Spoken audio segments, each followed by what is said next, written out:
बिस्मिल्लाहिर्रहमानिर्रहीम। अस्सलाम वालेकुम। यदि आप ठीक होंगे, खैरियत से होंगे, तैयब बलूच आपकी खिदमत में फिर से हाजिर है। जी, सबसे पहले तो मैं मिन्नतवार हूँ, शुक्रगुजार हूँ उन तमाम दोस्तों का जिन्होंने मेरे चैनल को सब्सक्राइब किया हुआ है, जो कमेंट्स करते हैं। आपके कमेंट्स, आपकी फ़ीडबैक बड़ी वैल्यूएबल है। और जिन दोस्तों ने अभी तक सब्सक्राइब नहीं किया, उनको मैं यही इल्तमास करूँगा, मैं कहता नहीं हूँ, लेकिन अब आप मैं यही कह रहा हूँ कि जिन्होंने सब्सक्राइब नहीं किया, वो लाज़मी सब्सक्राइब कर दें, ताकि अहम डेवलपमेंट्स और अपडेट से आप आगाह रहें। तो अब जो अहम चीज़ है, जो ख़बर है, वो ये है कि चीफ जस्टिस काजी फैज़ ईसा बिल आखिर रिटायर हो रहे हैं। 25 अक्टूबर को जो है वो अपने ओहदे से सबक दोष हो जाएंगे। इस हवाले से उनकी रिटायरमेंट से मुतल्लिक जो तैयारियां होती हैं वो अरूज पे हैं। अब सुप्रीम कोर्ट में कुछ रिवायात होती हैं। वो रिवायत ये होती है कि जब कोई चीफ जस्टिस रिटायर होता है तो उसके ऑनर में, उसके एजाज में फुल कोर्ट रेफरेंस होता है। तो यूं 25 अक्टूबर को कोर्ट रूम नंबर 1 में फुल कोर्ट रेफरेंस होगा, जिसमें चीफ जस्टिस ऑफ पाकिस्तान को जो है वो ऑनर दी जाएगी। उनके एजाज में तकारीर होंगी, उनकी खिदमात को सराहा जाएगा, याद रखा जाएगा। और उसमें Pakistan bar council, supreme court bar association और सुप्रीम कोर्ट के तकरीबन सभी जजेस जो है वो शिरकत करेंगे। और इसके साथ साथ अहम डेवलपमेंट ये है कि 24 अक्टूबर को सुप्रीम कोर्ट बार एसोसिएशन की जानिब से चीफ जस्टिस के एजाज में इशाया भी दिया जा रहा है, काजी फैज़ ईसा के एजाज में। और फिर 25 अक्टूबर को जो है उनके एजाज में सुप्रीम कोर्ट ऑफ पाकिस्तान की जानिब से एक रिवायत रही है कि वो एक इशाया, एक डिनर जो है वो दिया जाता है जाने वाले चीफ जस्टिस को। सुप्रीम कोर्ट अपने तौर पर देती है, लेकिन चीफ जस्टिस काजी फैज़ ईसा ने वो डिनर लेने से इनकार कर दिया है। अब उसकी लोग क्या भी तवीलें दें, वजूहात दें, वजह सिर्फ एक है।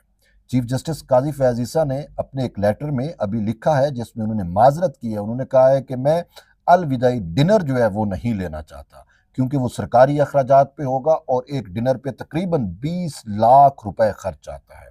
तो उन्होंने गुडविल में कि पाकिस्तान के टैक्स पेयर मनी से जो है वो इतना बड़ा खर्चा मेरे एजाज में, मेरे डिनर के लिए ना किया जाए तो ये बेहतर है। ये होता है चीफ जस्टिस, ये होता है जिसको कौम का दर्द हो, जिसको कौम का दुख हो। और चीफ जस्टिस ओवरऑल उनका जो भी टेन्योर रहा वो आइन और कॉन्स्टिट्यूशन की हुक्मरानी के लिए रहा, पार्लिमान की बालादस्ती के लिए उन्होंने बड़े इकदाम किए, वो जमहूरियत पसंदी का उन्होंने जो है वो मुजाहरा किया। अपने जो इख्तियारात थे वो उन्होंने supreme court practice and procedure act के ज़रिए जो है वो सरेंडर कर दिए। सुप्रीम कोर्ट के दीगर जो जजेस हैं उनमें उन्होंने सरेंडर कर दिए।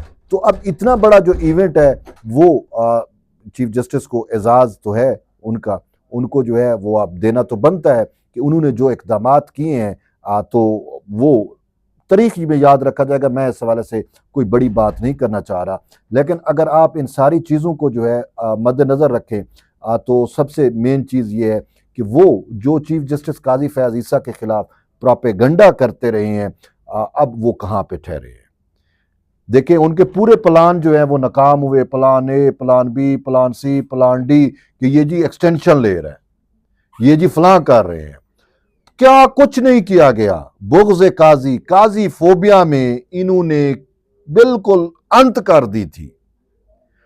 वो भाई बात यह है कि जब भी कोई जज अपॉइंट होता है तो उसको पता होता है कि मैंने किस दिन रिटायर हो जाना है, और यही चीफ जस्टिस का हमें पता था कि इसने रिटायर हो जाना है। लेकिन हमारे चंद यूट्यूबर्स ने सिर्फ अपने कमर्शियल इंटरेस्ट के लिए, अपने डॉलरों के लिए जो है वो कितने बड़े ब्लंडर किए। सिर्फ ब्लंडर नहीं किए, अपनी सहाफती अकदार से बददियानती की है। क्या कुछ नहीं किया। वो आज चीफ जस्टिस ने कहा भी सही कि ड्रम बजाए प्रोपेगेंडे के, फितने के, इंतशार के, डिजिटल दहशतगर्दी के। क्या अब वो माफिया मांगेंगे कि हम गलत थे? उन्होंने तो यार अंत की हुई है, और हर अपनी गलत काम को फिर जस्टिफाई करने की कोशिश करते हैं। कितनी मर्तबा हमने कहा, देखें जी, कभी कोई भी केस करते लेते ना, उसमें से पता नहीं वो क्या से क्या चीज निकाल के ले आते थे। साहब जरा जिससे आपको नफरत हो, जिससे आप बुग़्ज़ रखते हो, उसके बुग़्ज़ में, नफरत में आप उसकी अच्छी चीजों को भी बुरा बना के पेश करते हैं। और यही कुछ होता रहा सुप्रीम कोर्ट में, यही हमारे दोस्त करते रहे, जो चंद डॉलरों के एवज उन्होंने अपनी सच्चाई बेच दी, अपनी सहाफत को दागदार कर दिया। बहरहाल हम क्या कहें, अभी भी वो इतनी डिठाई पे है कि मजाल है कि जो वो शर्मिंदा हूं। वो शर्मिंदा कैसे हूं? बिल्कुल वो तो इमरान खान को प्यारे हो गए ना, इमरान खान को। अब मैं याद है मैंने खान साहब से एक सवाल किया था इसी कोर्ट में, कोर्ट रूम नंबर जो है 3 के अंदर इमरान खान बैठे हुए थे। तो मैंने कहा खान साहब ये 9 मई किया, फलां किया, फलां किया। इंसान है, आप भी इंसान हैं, कभी इंसान गलत काम करता है तो चीज़ें होती हैं आपके सामने, इंसान को शर्मिंदगी होती है। मैंने कहा खान साहब आपको यू टर्न लिया, इद्दत में निकाह, ये वो सारा, कभी आपको शर्मिंदगी हुई है? ये मतीउल्लाह जहां, ये सब वहां पे मौजूद थे। खान कहते हैं नहीं, मुझे किस चीज की शर्मिंदगी? यू टर्न लेते हैं, अपनी बात से मुकर जाते हैं। कहते नहीं, कोई शर्मिंदगी नहीं। मैंने कहा बड़े डीठ है यार। मत्ती वगैरह इन्होंने मेरे खिलाफ प्रोपेगेंडा किया, वो चीजें अगर आपको याद हो तो मैं तो उस दिन ही समझ गया था कि इन लोगों की लाइन क्या है। लेकिन आज इन्होंने हकीकत देखिए, इन्होंने बता दिया अपने कंडक्ट के जरिए, अपने कमर्शियल इंटरेस्ट के जरिए कि ये उसी इमरान खान के फॉलोअर है जिसको ना शर्म है और कमाल ढिठाई पे वो। अगर ढिठाई का आप एक पैकर बनाए तो वो ये यूथिये बनेंगे या इनका महात्मा इमरान खान ही बनेगा। ये तो उस नहज पे गिरे हुए लोग हैं, खुदा की कसम। यार जो सच का पहलू छोड़ दे उसको आप क्या कहेंगे? शर्मिंदगी बिल्कुल भी नहीं होती।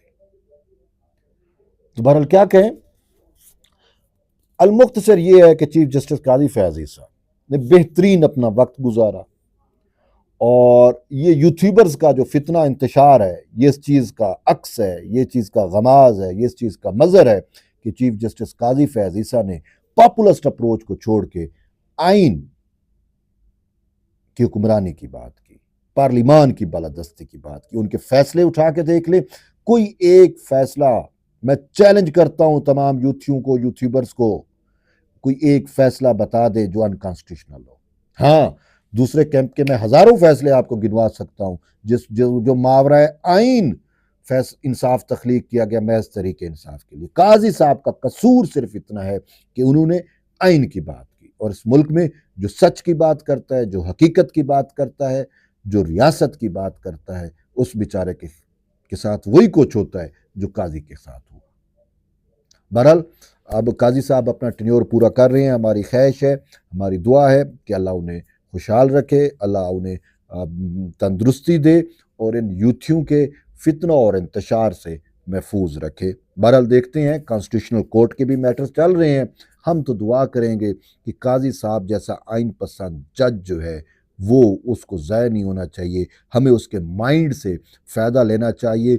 अगर कॉन्स्टिट्यूशनल कोर्ट बन जाती है, उसकी जो फाउंडेशन होगी, उसकी फाउंडेशन काजी फैज ईसा को रखनी चाहिए, ताकि जब एक बिल्डिंग बनती है, जबकि कोई चीज़ अपने इब्तदाई मरहले में होती है, जो कोई ब्रेन चाइल्ड जब, तो उसकी परवरिश, उसकी नशोनुमा, उसकी तरबियत वो एक अच्छे इंसान को करनी चाहिए। काजी साहब जो है वो, अगर कॉन्स्टिट्यूशनल कोर्ट बनती है, उसकी अगर ये फाउंडेशन रखेंगे तो वो फिर देर पार चलेगी। अगर कोई और पॉपुलिस्ट अप्रोच वाले जज अनफॉर्चुनेटली अगर वो आ गए, अल्लाह ना करे ऐसा हो, तो फिर ये सत्यानाश हो जाएगा।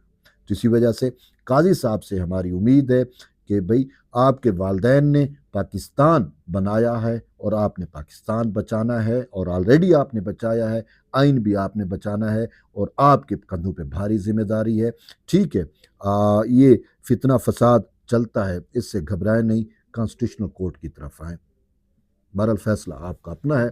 तो एट द एंड यही है कि जुड़े रहिए तैयब बलोच के साथ। मिलते हैं एक नई वीडियो में, तब तक ले इजाज़त दें। अल्लाह हाफिज़।